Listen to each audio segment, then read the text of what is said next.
Boa noite a todos. Sejam bem-vindos mais uma vez ao Palavra de Mulher.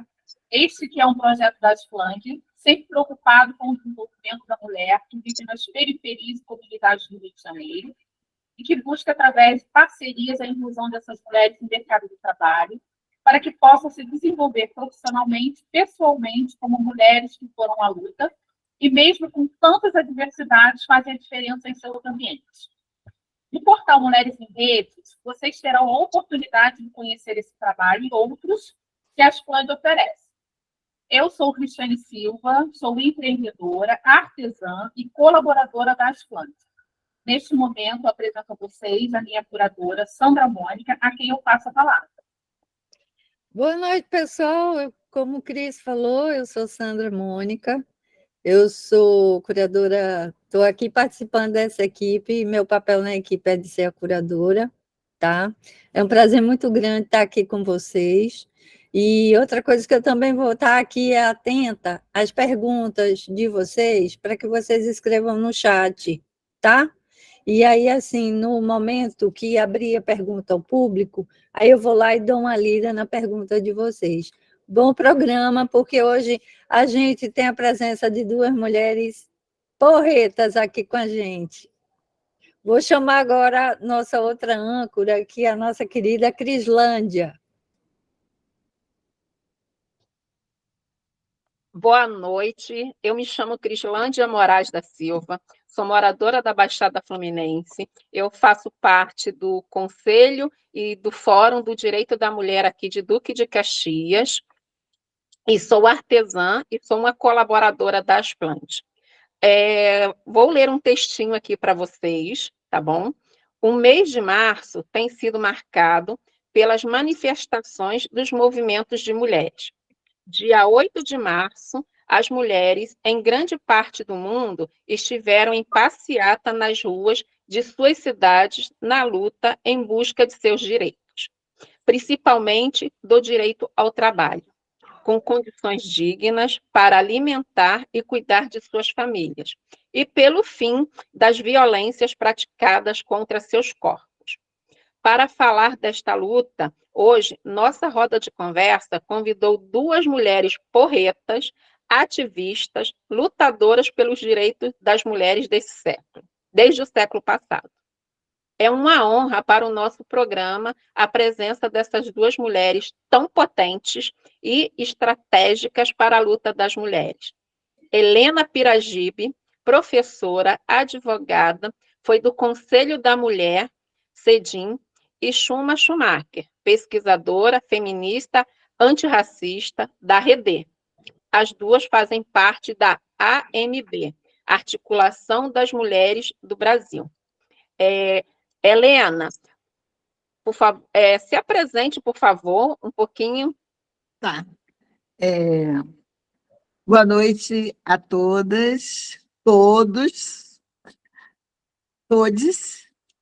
Eu quero muito agradecer aí o convite, né, de vocês para estar participando hoje dessa live. A Asflang é uma entidade altamente conhecida nossa, parceirona lá no CEDIM durante todos esses anos, né? São muitos anos de parceria ali no nosso conselho, né? E eu tenho aqui o privilégio de estar com vocês, que para mim o privilégio é todo meu, né?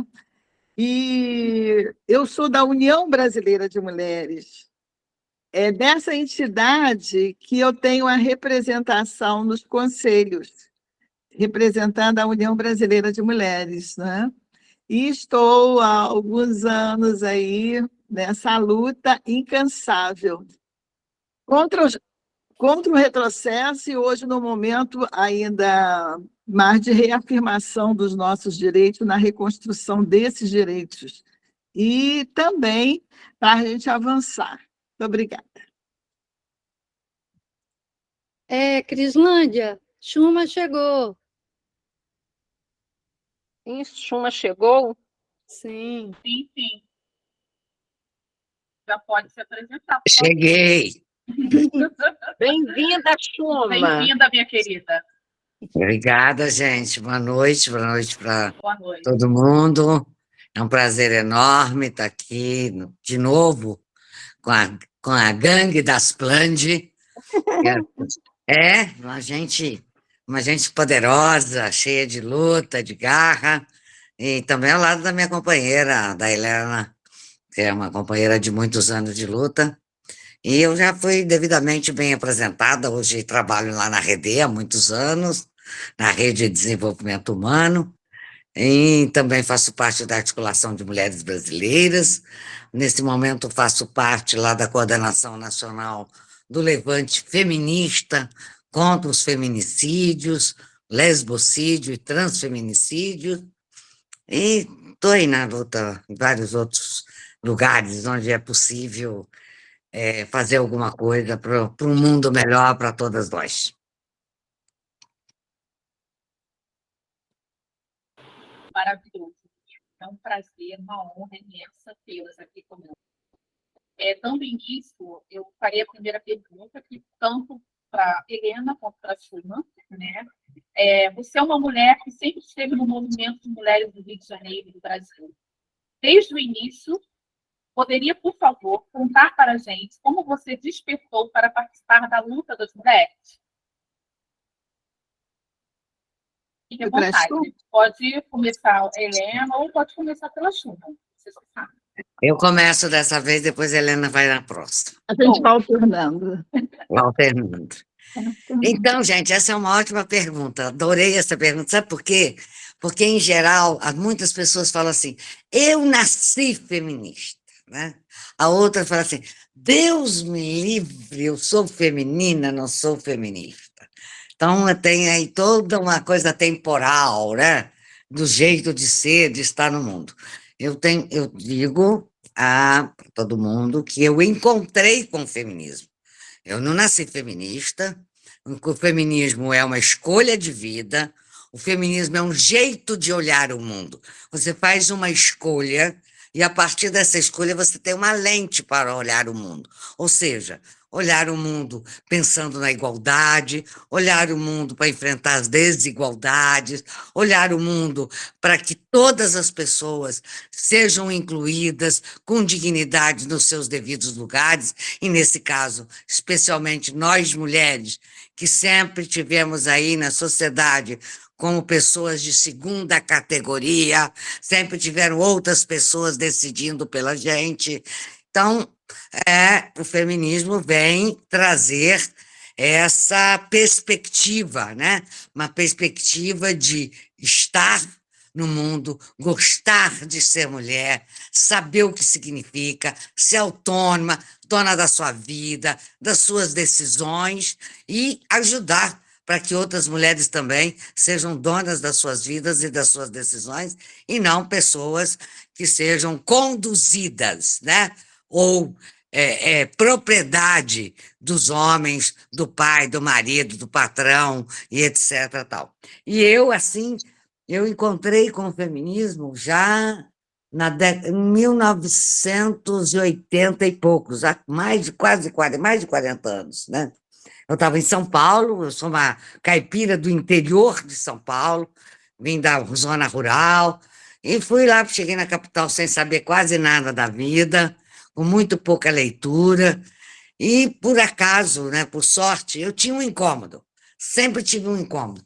Quando meu pai ia negociar a questão de terra com o dono das terras, eu e a minha mãe valia só metade. Depois, não sei o que lá, isso mulher não pode, eu não entendia por que que não podia. Enfim, eu tinha alguns incômodos, mas não sabia nem perguntar, nem verbalizar os meus incômodos, e também não conseguia entender, não tinha esse diálogo, era uma coisa interior. É engraçado, aí eu chego em São Paulo. Quando eu comecei a trabalhar, tinha meu primeiro dinheiro, eu comecei a comprar livros, porque eu não tinha leitura, eu não tinha lido, não conhecia quase nada. Aí comecei a comprar livros, e todos os livros que eu comprava tinha o nome mulher na capa. Isso sem saber direito, mas acho que talvez fosse uma busca minha, né? Uma necessidade, uma busca interior. Até que um dia eu vi falar que tinha um tal de movimento feminista, que descobriu o que que era isso, e eu fui atrás, eu pelejei, gente, para encontrar esse tal desse movimento feminista lá em São Paulo. Encontrei. Era um momento difícil, porque nós estávamos ainda na perseguição da ditadura militar, estava ainda no fim, né, desse processo da ditadura militar, então não era também tranquilo, eu não cheguei nesse lugar com muita facilidade nem com muita tranquilidade. E ali encontrei outras companheiras, demorei para entender, fui lendo, fui ouvindo cada uma, não era fácil, né? E eu acho que sempre eu tenho muito essa preocupação, que não é fácil, você não vai, oba, saí dessa live, agora já me tornei uma feminista.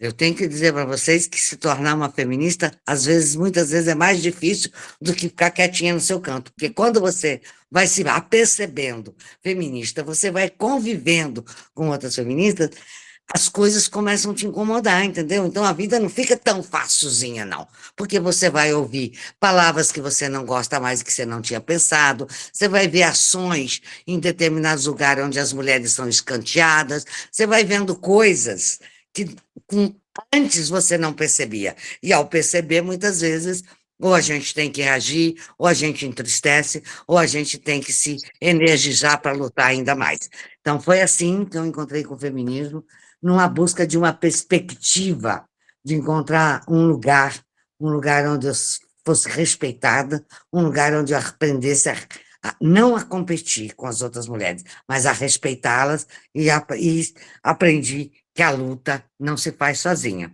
que a luta coletiva é uma das coisas mais valorosas que o feminismo foi me ensinando por esse tempo que eu estou com ele, ou nele, ou dele. Sensacional. Helena, você deseja que eu leia novamente a pergunta? Não, eu anotei aqui as perguntas para eu poder estar dentro do processo, né? Chuma, olha, como sempre, é um prazer estar contigo, né? E falar nisso, hoje eu falei de você, Chuma, estava lá na Bahia, estava lá em Salvador, eu falei de você, minha filha.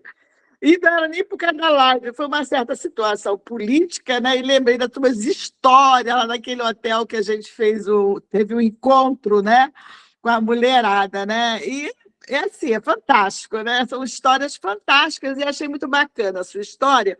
Agora, a minha história é a seguinte: eu acho que ser feminista, eu tenho a minha concepção é que feminismo é revolucionário. O feminismo, ele revoluciona, isso tudo que você falou, revoluciona a nossa cabeça, revoluciona a nossa vida, e eu diria que seria uma cachaça. Porque à medida que você vai se conscientizando cada vez mais dos seus direitos, da importância que você tem dentro de uma sociedade, você vai ficando cada vez mais brava, mais forte. Porque é isso, a gente encontra uma entidade, eu estou na União Brasileira de Mulheres, onde posso dizer que a gente chora muito, posso dizer, né, Chuma? Cada mulher que morre, cada mulher que sofre, cada injustiça que a gente vê na sociedade, a gente chora muito, a gente sofre muito.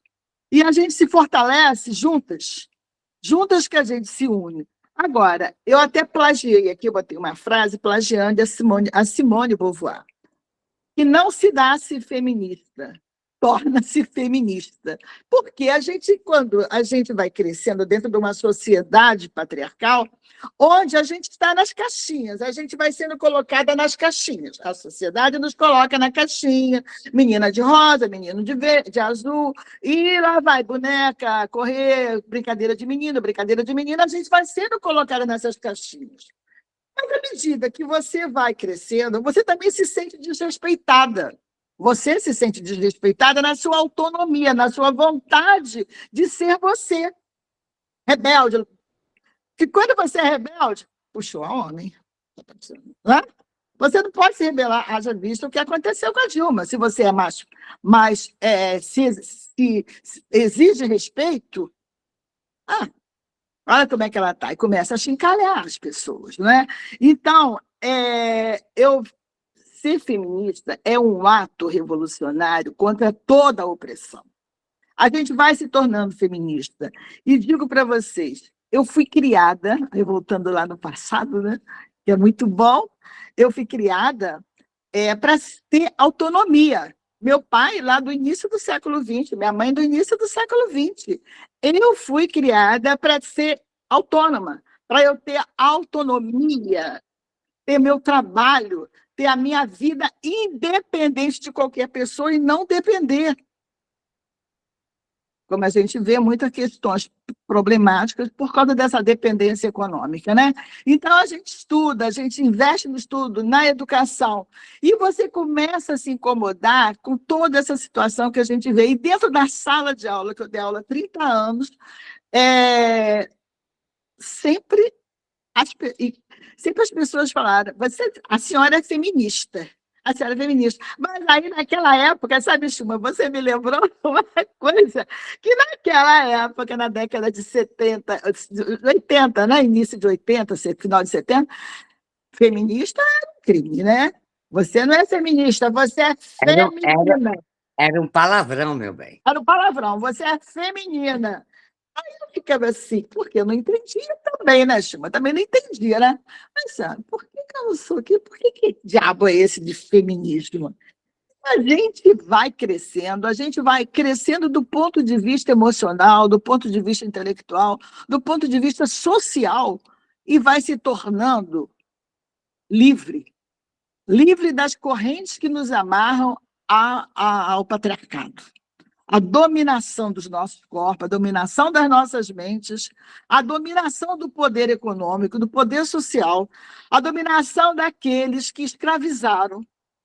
Então, a gente se liberta. Ser feminismo é um ato de liberdade, gente.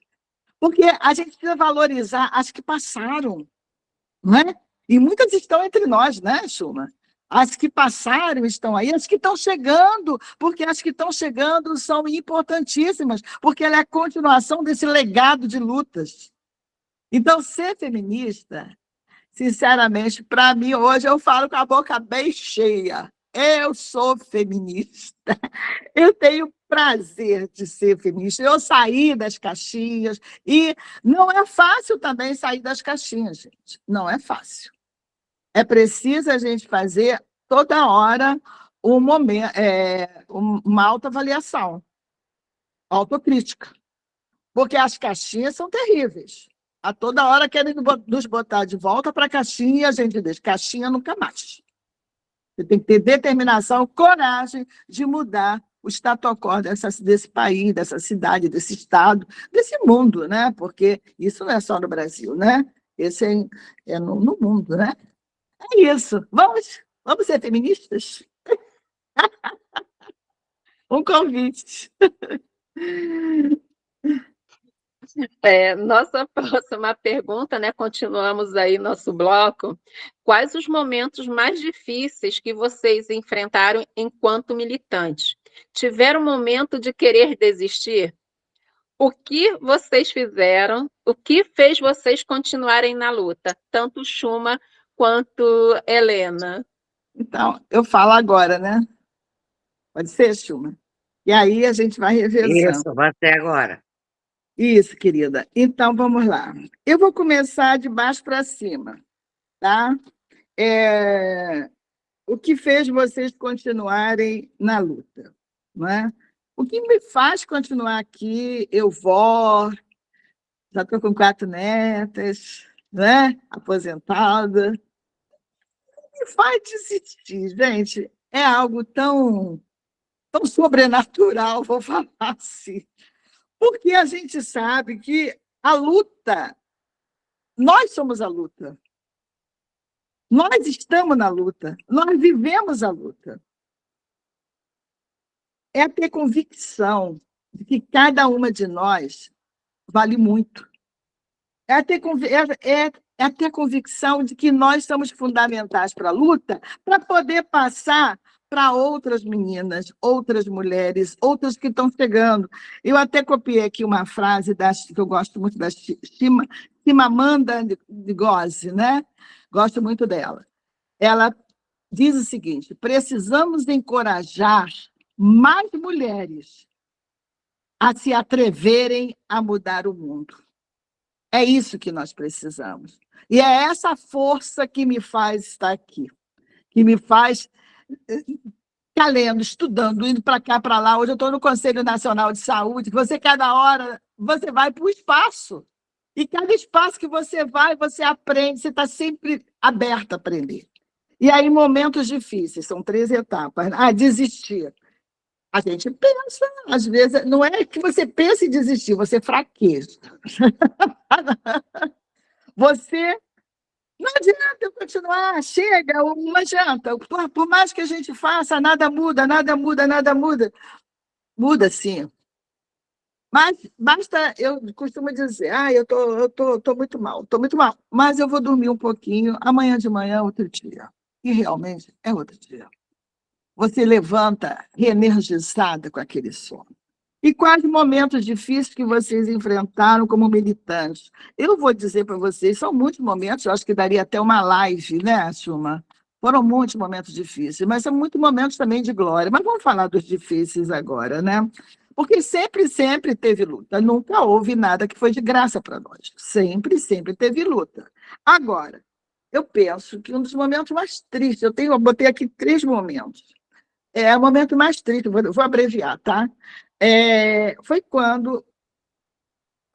Primeiro foi de alegria de entrar uma mulher, primeira mulher presidente do Brasil, a Dilma, né? E o momento mais triste para nós todas foi um golpe muito forte. Ela foi eleita em 2010, reeleita em 2014, foi afastada no dia 12 de maio de 2016.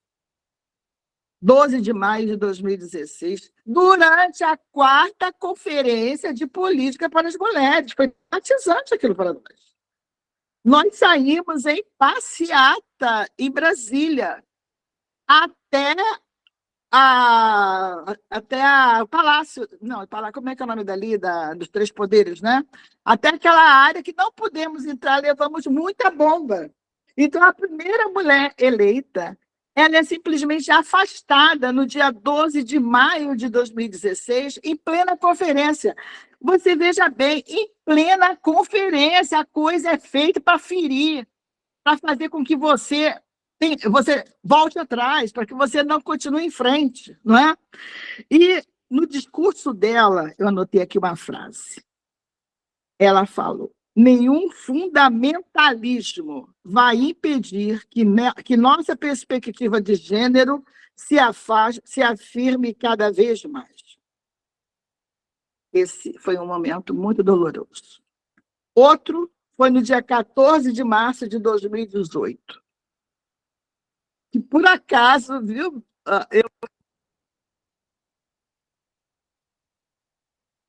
Tocou aqui, o telefone tocou. Mas estou falando com vocês todas. Sintam-se aqui no grupo, aqui faladas, mencionadas.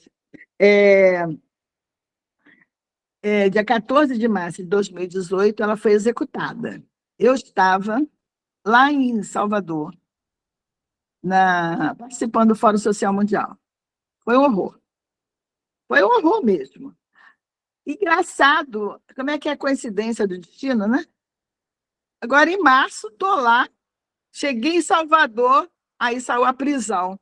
Aí eu estava até com umas companheiras também que são feministas, né? Assim, gente, vocês perceberam uma coisa? Coisa impressionante também, né? Muita coincidência, assim. Mas aconteceu. Essa é uma segunda que eu fiz questão de colocar aqui. E hoje, gente, a dor está muito grande. É muito feminicídio, muita misoginia, muita violência contra a mulher em todos os espaços, violência política, violência dentro de casa. A mulher não tem mais lugar para ficar. Então, isso são momentos difíceis que eu considero, para mim, muito fortes, né? Mas a gente está aqui, como eu comecei por último, eu estou aqui, estamos juntas. A gente se dá as mãos e prossegue. Obrigada. Então, Falei mais eu começaria por dizer que, diante de cada momento difícil, são vários, e vários, e eu não tive vontade de desistir. Ao contrário, eu tive mais vontade ainda de estar na luta. O que, às vezes, me dá um certo desânimo, o que é verdade, me dá um certo desânimo nos últimos tempos, e, infelizmente, eu acho que foi depois dessa beleza que, de uma certa forma, democratizou a informação, que são as redes sociais, mas, por outro lado, trouxe uma dificuldade do ajuntamento. Então, o que me dá um desespero é saber assim, que tem questões tão fabulosas, de tanta importância na nossa vida, que a gente tinha que estar todo mundo junto, ocupar essas praças para gritar um não para essa cambada, e a gente não consegue. Então, essa, para mim, o momento sempre mais difícil é as dificuldades do ajuntamento, da gente estar junto, da gente mobilizar, da gente trazer mais e mais pessoas para o palco da história, para o palco da luta. Essa é, para mim, uma questão bem difícil. Um dos momentos, assim, para lembrar, né, que a Helena lembrou, e óbvio que eu concordo com todos eles, mas para mim, bem difícil foi o seguinte: nós passamos 20 anos, gente, de ditadura militar. Muitas não viveram, não sabem o que foi isso, outras só viveram um pedaço, outras ouviram falar e etc. Mas para quem estava na luta, para quem tinha sonhos, foi um horror o que foi a ditadura. Tá bom. Passa isso, muita gente lutou, acabou, veio a anistia, começamos, o Brasil estava naquele processo de democratização, fizemos aquela movimentação no Brasil inteiro. Você quer saber o que é mobilizar mulheres naquela época, onde mandava uma cartinha, tá? Tinha mimeógrafo, não tinha nada de...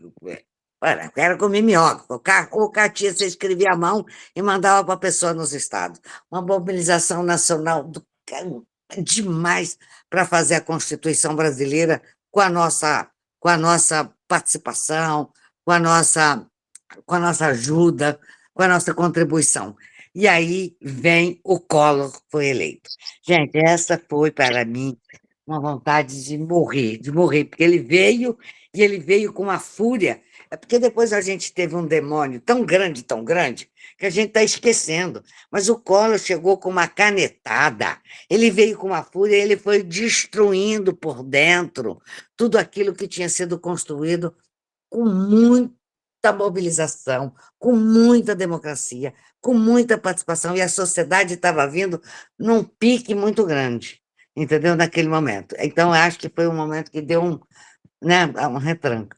E a outra questão, que eu acho assim, a mais difícil para mim, e que é de enfrentar todos os dias, na verdade, o comodismo, né? Ou a descrença, ou a falta de crença na política. É achar que a política não leva ninguém a lugar nenhum, que a política é uma coisa horrorosa, que a política não faz nada, não enche barriga, não quero saber disso. Eu acho essa despolitização que nós temos no Brasil, que nós temos em vários cantos, que nós temos na sociedade, e a despolitização, não estou falando que é quem vai na faculdade, não. A despolitização é porque quem quer controlar as pessoas e quem quer mandar para encher os seus próprios bolsos ou para interesse pessoal, que é a população despolitizada.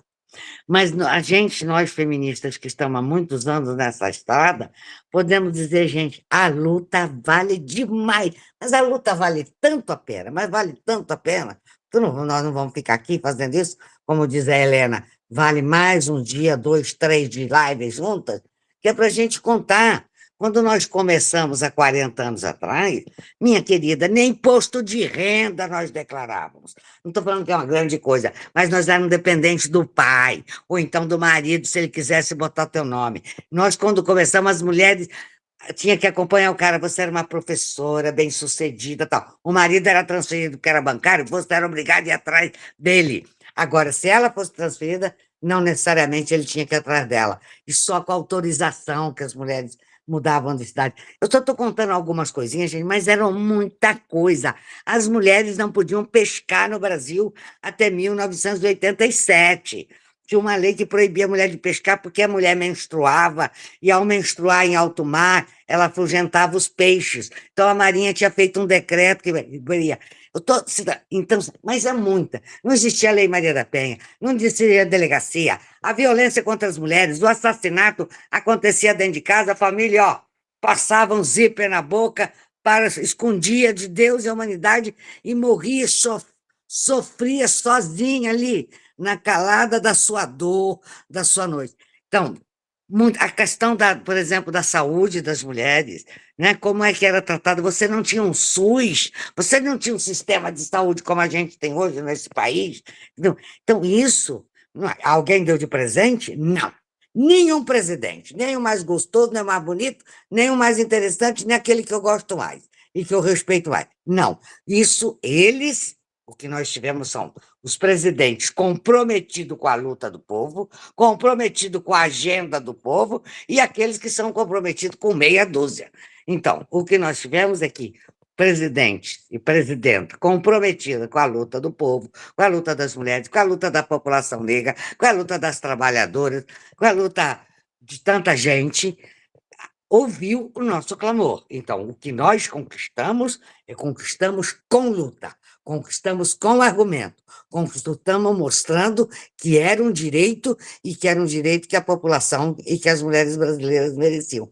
Então, demora um pouquinho, sim, mas vale a pena a luta, vale demais, vale demais, vale demais, e a gente cada vez pode ir mudando as coisas e resistindo. E quando a gente não conquista, como aconteceu nos últimos 4, 6 anos atrás, a gente não conquista, mas a gente resiste.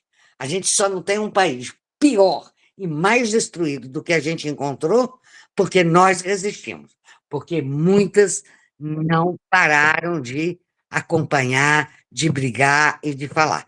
Então, tudo bem, você pode não gostar da luta partidária, pode, eu não quero me meter lá na política, ok, mas a política decidiu o que você vai comer, o que você vai comprar no supermercado, o que você vai vestir, o que você quer fazer da sua vida, isso é uma decisão política.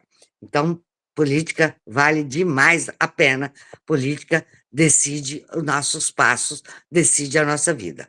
E eu, enfim, fico meio amarguradinha quando não espero que vem 200 mulheres, aparece 50, dá vontade de rasgar toda, eu não te aguento mais, para que eu estou nessa, eu já não, pessoalmente eu não preciso de mais nada, tudo bem, mas não é por mim, essa luta nunca foi só para mim, né? Então, não vou desistir. Nossa, assim, sensacional. Aproveitando, Silma, por favor, me Ei, diga. Paulinho, querido, te vi agora, hein? Beijo.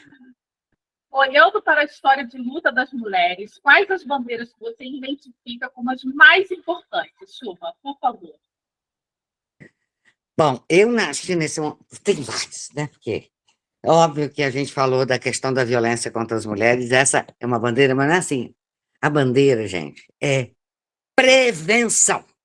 Nós já temos as políticas públicas que nós conquistamos na área da questão da violência contra as mulheres, nós conquistamos muitas, dá para listar.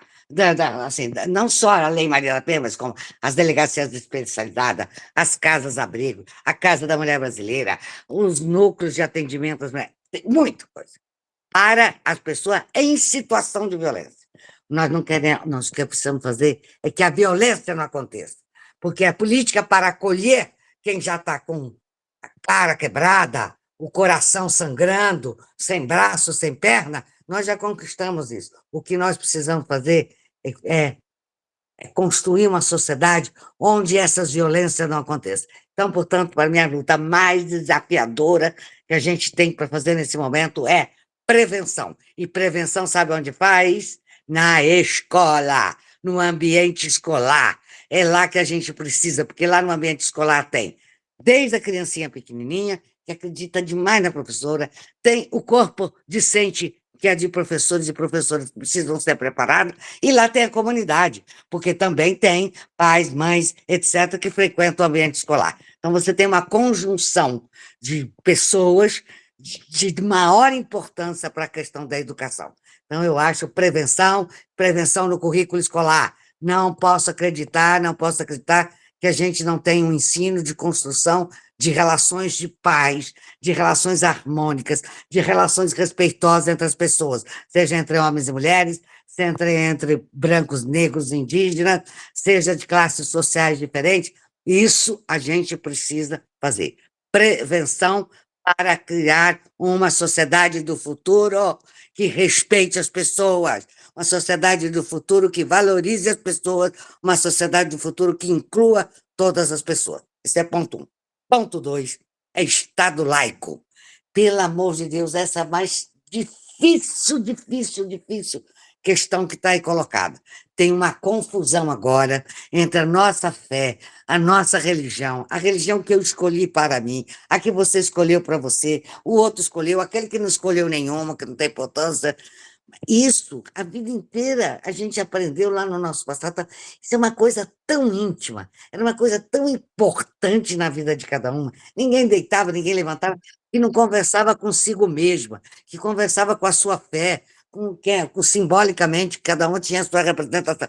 Então, eu acho, mas isso é de foro íntimo, isso é o que guia a minha espiritualidade, a minha coisa. Não, agora, essa história de meter a Bíblia no lugar da Constituição.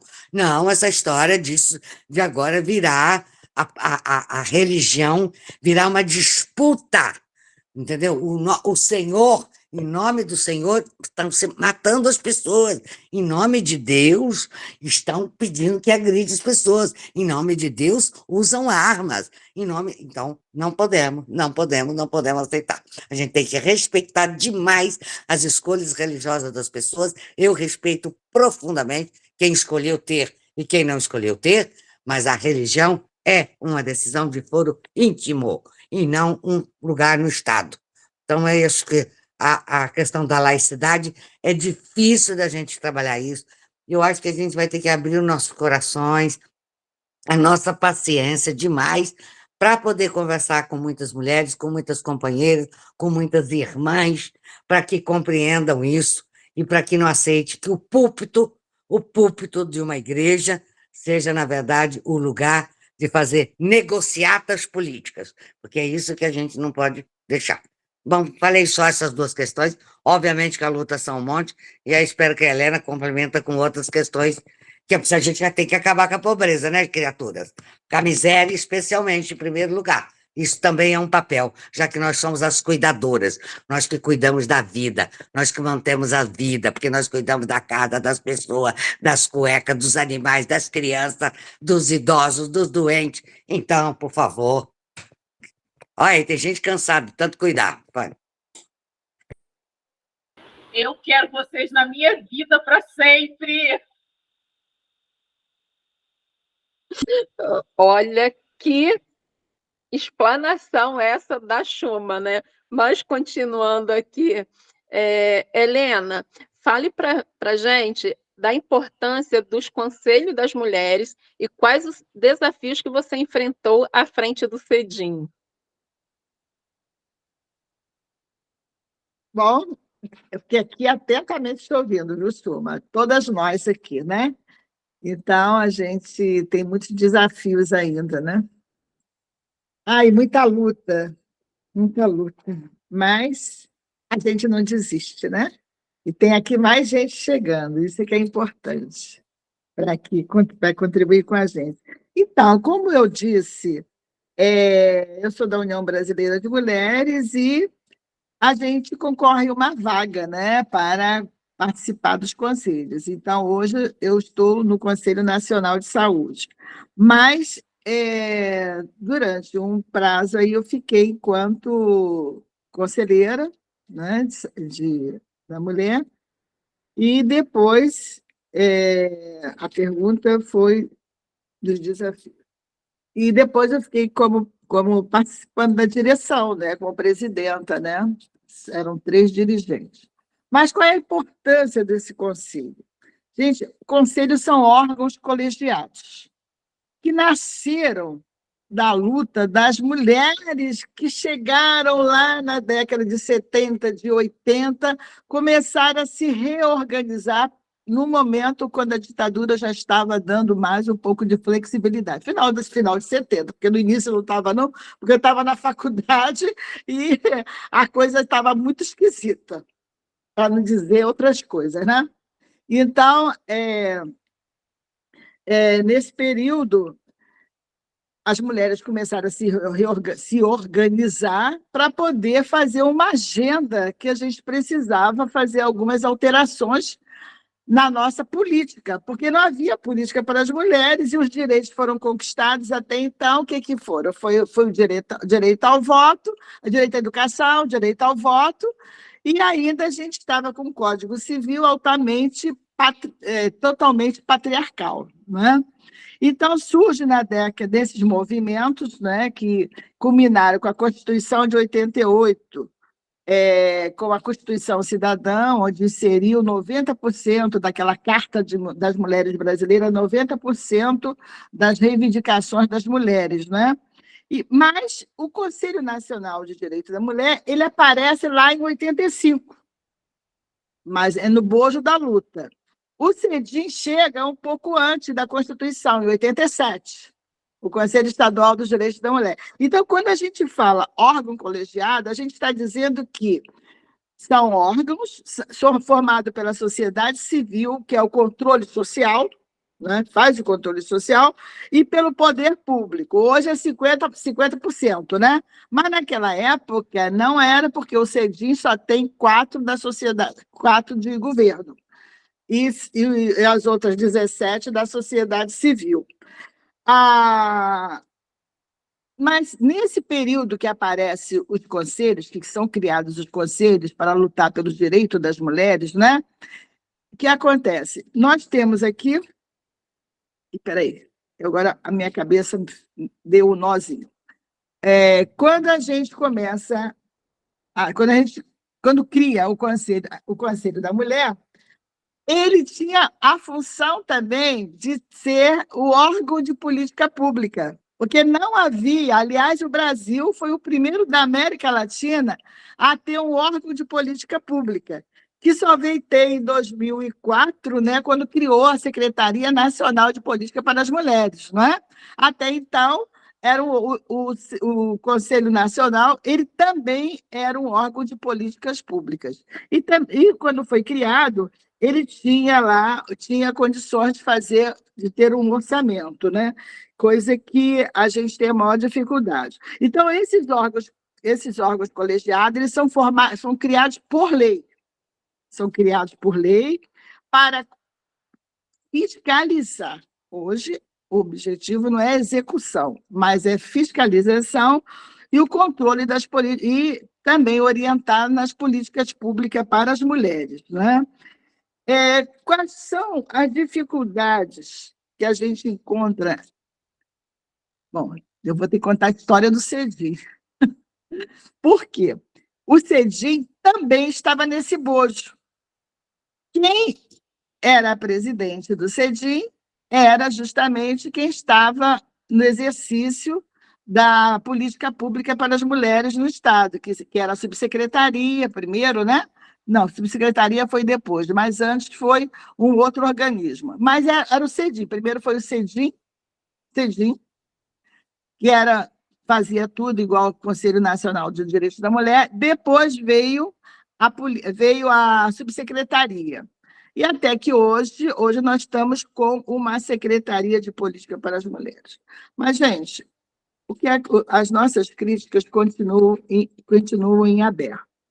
Para ter uma Secretaria de Política para as Mulheres, um órgão que vai lutar para garantir os direitos de igualdade, com corte, com gênero, a visão da mulher enquanto gênero, não a mulher, né? A gente vem mudando esses conceitos, garantir igualdade, oportunidade para as mulheres, a questão da saúde, a questão da violência, com os organismos que são criados, né, que foram criados foram criados agora, no final de 80, final de 90, para agora nós temos o Conselho, nós temos o CIAN, o centro que a Chuma acabou de falar, né?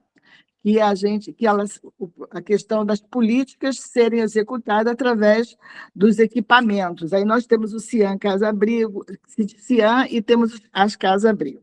Mas não temos orçamento até hoje. Quando eu estava com o nosso colegiado como presidente, nós pegamos justamente o Conselho Estadual dos Direitos da Mulher numa situação muito ruim. era o período de 2015 para cá, quando nós tínhamos de 5 a 7 subsecretárias por cada mandato governamental. Então, não havia uma política pública para as mulheres. O que havia só era boa vontade daquelas que estavam conduzindo, não é? E que, para poder tratar alguma coisa, porque orçamento não tinha, até porque não tinha secretaria de mulheres, o que tinha que estava dentro de uma outra secretaria, né? Então, como conselheira, as dificuldades foram imensas, que nós pegamos o conselho totalmente desmontado. Nós temos um espaço, não é, cultural dentro do CEDIM. Nós temos a sede própria, o espaço cultural dentro do CEDIM, que, durante todo o período, não foi feito obras, com várias laudos técnicos dizendo da necessidade. Estava fechado o CEDIM, porque a situação estava tão caótica que o prédio do CEDIM foi fechado.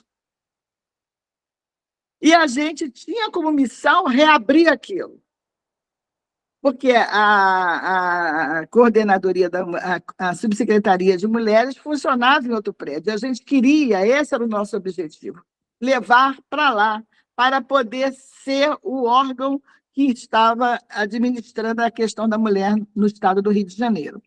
Mas a gente saiu e a obra não aconteceu. Toda a estrutura, gente, foi um caos. A gente não tinha documento para poder ver quantos conselhos nós tínhamos no Estado. Nós fomos montando, pegando as coisas, montando aos poucos, e depois saímos com uma estrutura grande. Nós deixamos uma estrutura grande. Criamos, reorganizamos, conseguimos fazer uma rede de conselhos dentro do Estado do Rio de Janeiro que se comunica. Até hoje se comunica, só que hoje está a presidente do conselho, é a secretária.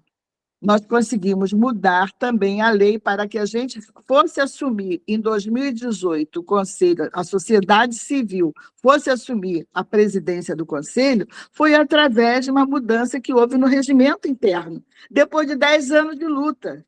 Aí, conforme a gente está falando aqui, tudo é muita luta. Até para você ter um conselho, você tem que lutar para poder participar desse conselho. Então, hoje, há revezamento a cada 4 anos, uma vez a sociedade civil, outra vez é governo. E o que acontece? Sem estrutura, como é que você vai visitar os municípios se você não tem carro?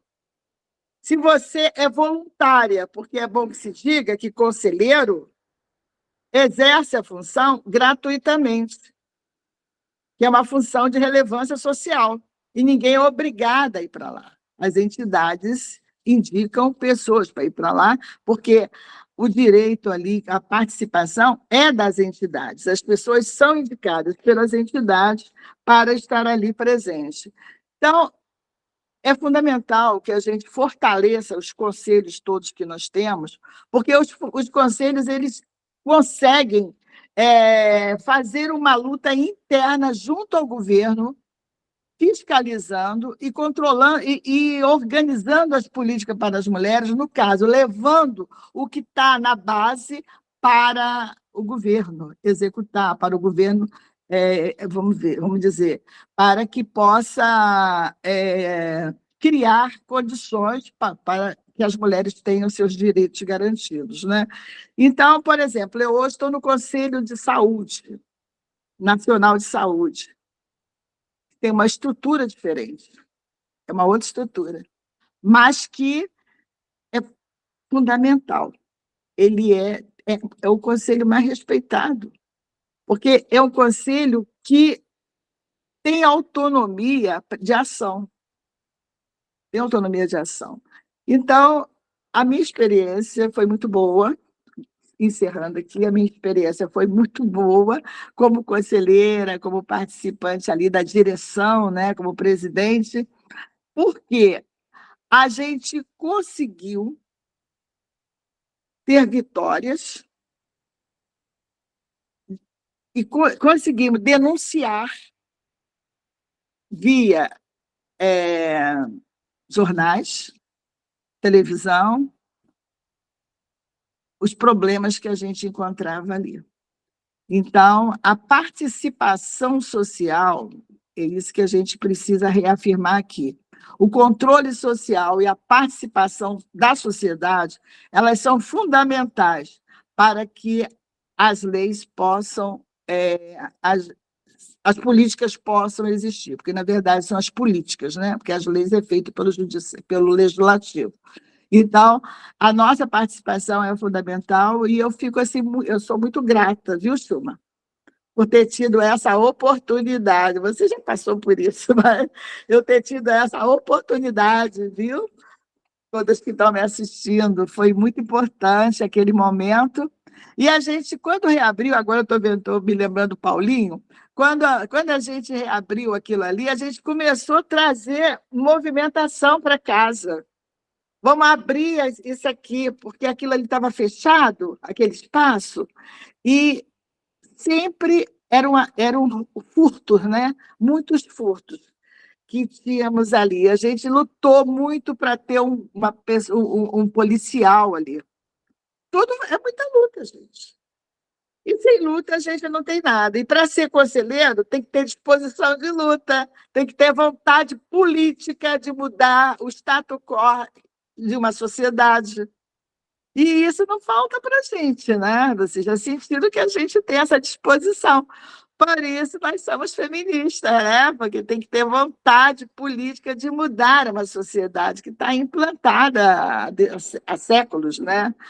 Desde a sua construção. É isso. Eu convido vocês a participarem dos conselhos. Nós não temos no Estado só o Conselho da Mulher, temos vários estados. E é ali dentro dos conselhos que você faz a luta por políticas públicas.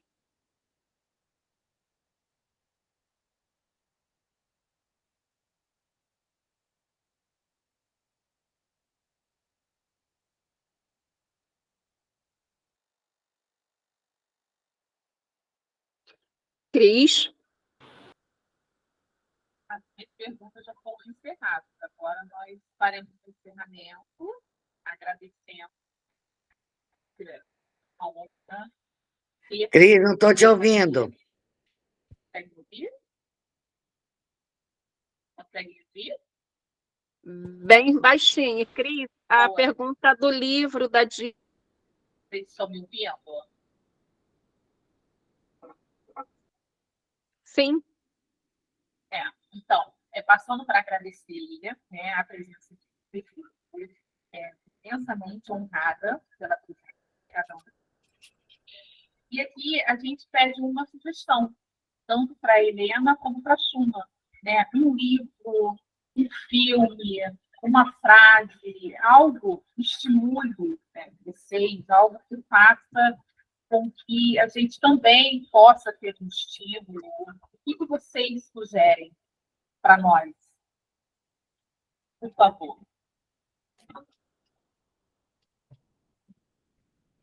Revezando é você, Chuma. Pode ser. Então, menina, você acredita que eu não consegui pensar em nada, Ave Maria? Porque eu tenho que contar que o primeiro livro assim, que mais me explicou quando eu cheguei no feminismo, era um livro que nem sei se existe mais hoje, que era um livro de uma italiana chamada Helena Bellotti. Como chamava esse livro, Helena Piragibe? Que eu não lembro. Era um livro porque ele explicava tudo, ele começava a explicar, inclusive, as roupinhas das crianças, o azul, o rosa, por que você já começava desde o primeiro momento da gestação, você já ia separando.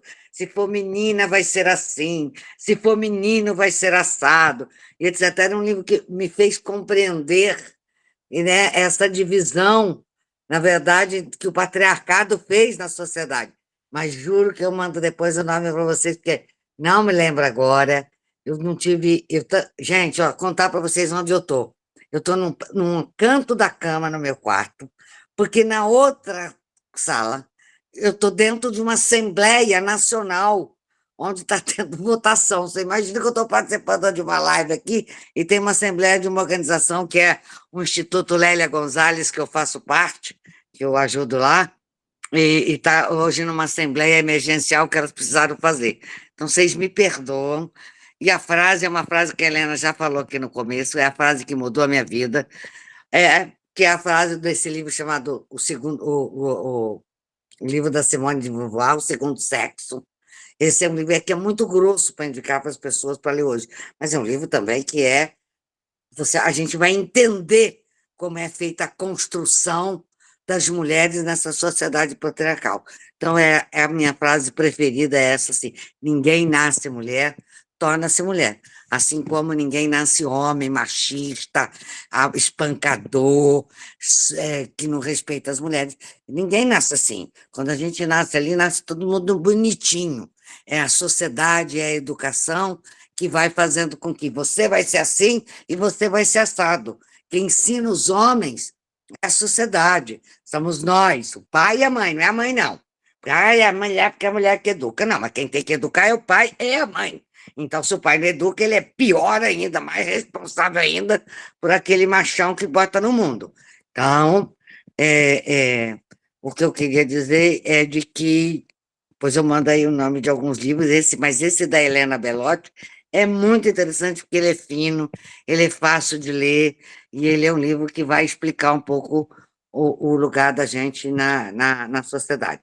Mas eu quero deixar aqui um abraço imenso para vocês das Plant, por esse convite, por esse momento. Sabe o que é, gente? Com 72 anos, não, dá 71, pelo amor de Deus, eu vou fazer 2 só daqui a pouco. 71 anos, eu ainda fico querendo abusar da minha memória, ou seja, eu não anoto na agenda, que é para ficar rememorando, para não perder a memória, para exercitar a memória e tal. E aí, eu tinha 3 coisas às 19 horas hoje. Eu precisei pedir arrego pela madrugada aqui para lá. Você imagina que a pessoa marcou 3 coisas importantíssimas no mesmo horário. Eu acho que deu certo, porque pelo menos aqui eu não falhei, pelo menos com vocês eu estive, pude ouvir minha companheira Helena. Eu acho que tem várias pessoas que levantaram a mão, mas eu não vou poder ficar mais aqui um pouquinho, porque eu tenho que correr lá para a Assembleia. Eu deixo um beijo enorme. Chuma, o nome do livro de Helena Belotti é Educar para a Submissão, Descondição. Educar para a Submissão. Obrigada, obrigada, obrigada. Capa verdinha. Eu tenho ele em algum lugar aqui em cima na minha estante, exato. É esse, Educar para a Submissão. É isso. Isso. Oi, Chuma e Helena, antes da Helena, já que você está se despedindo aí, agradecer pela presença, né, dizer obrigada, e que foi maravilhoso as suas palavras, assim, esse incentivo para nós que estamos aqui assistindo. Então, esperar agora. Helena, Chuma, gratidão, gratidão, gratidão. Uma honra imensa ter você aqui. Muito grata. Obrigada, Chuma. Chuma.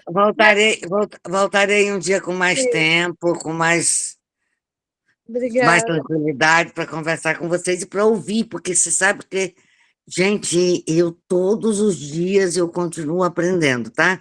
Não sei nada disso, não. Eu aprendo, mas sabe como aprendo? Ouvindo as mulheres também. Então, a gente aprende ouvindo as mulheres. Não estou trazendo aqui nenhuma coisa assim, eu aprendi na convivência, ouvindo, e eu não pude ouvir vocês daqui hoje. Mas a próxima vez que a gente fizer, eu e a Helena, ou se a Helena não tivesse, for só eu não sei com quem, a Helena não sei com quem, nós vamos falar só 10 minutos, que nós queremos ouvir é vocês. Vocês que vão dizer como se sente, onde estão, como é difícil sair desse lugar, por que parará, porque é isso mesmo. Não queira achar que amanhã acontece um milagre, não. É uma gotinha por dia.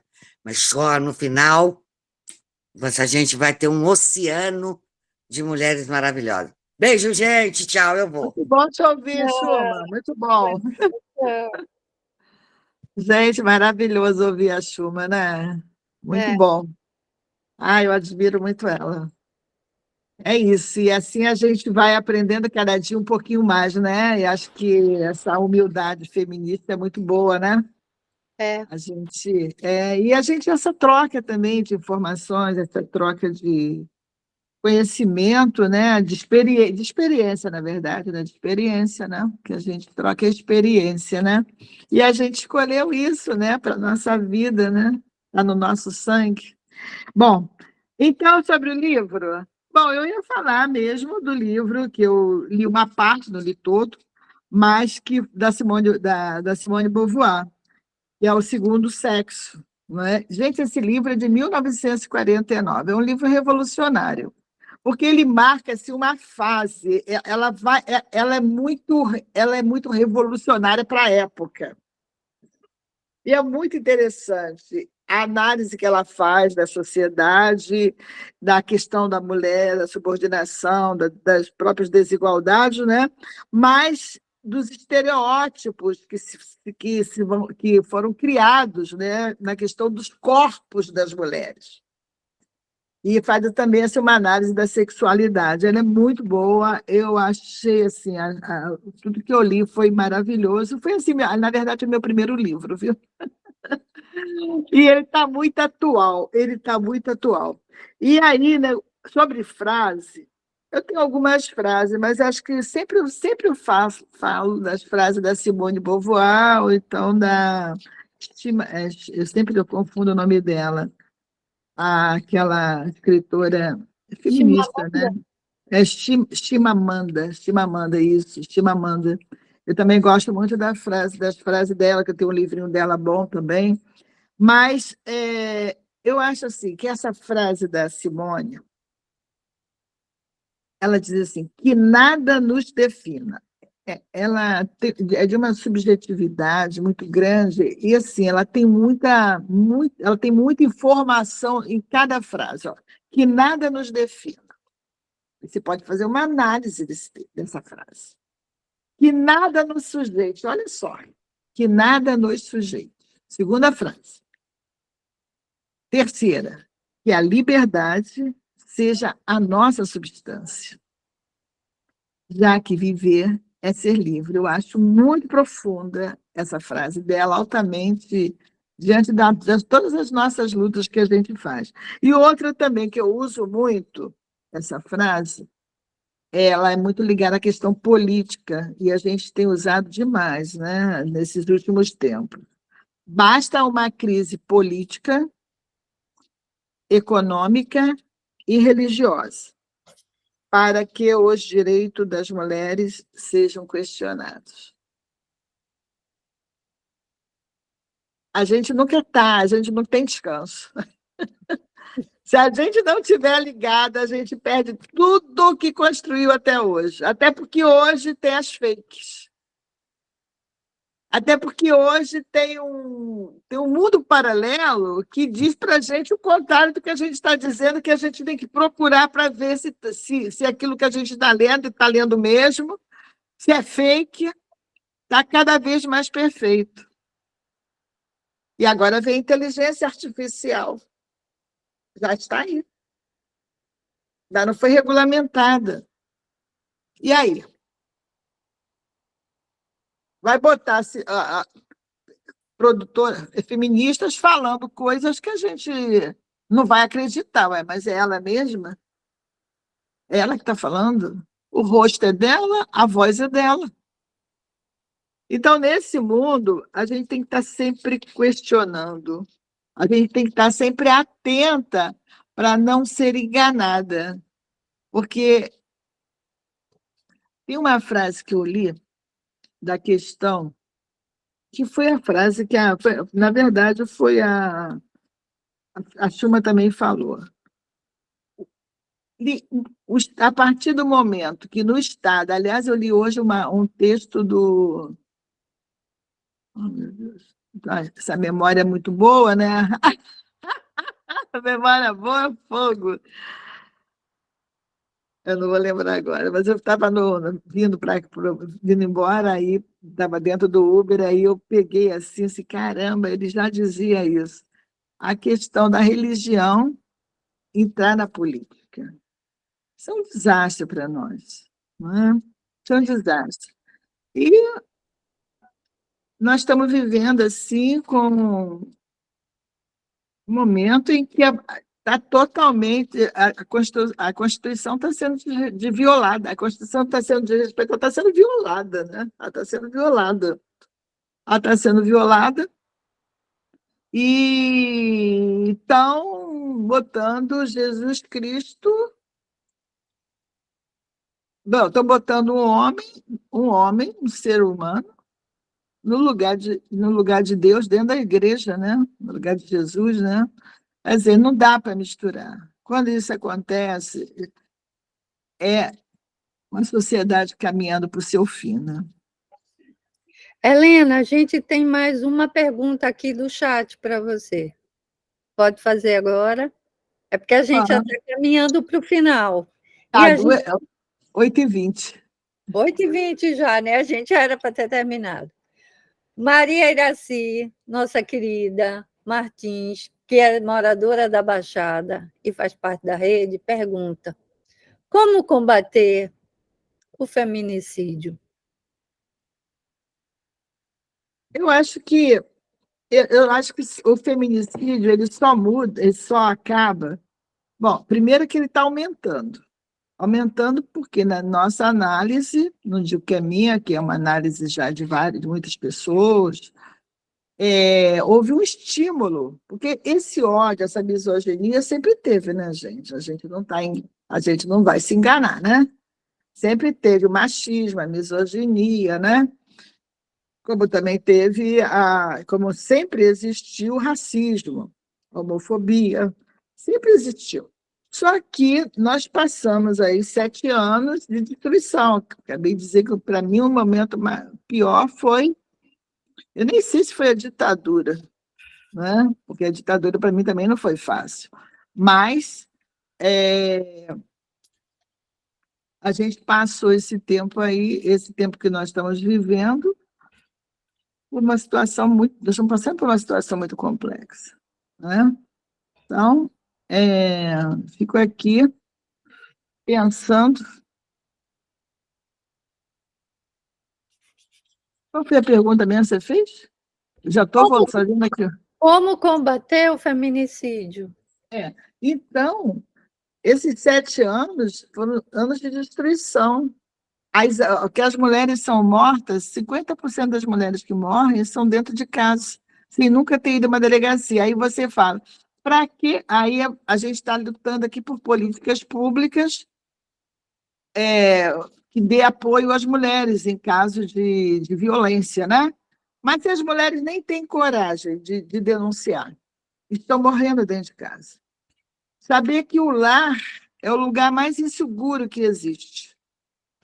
As mulheres estão dentro de casa, elas estão em insegurança. Como combater o feminicídio? É só uma mudança de sociedade. E a gente, quando mistura a religião com a política, que sociedade nós estamos querendo? Se a gente está permitindo isso, onde eu penso que tem que ter um enfrentamento dessa política.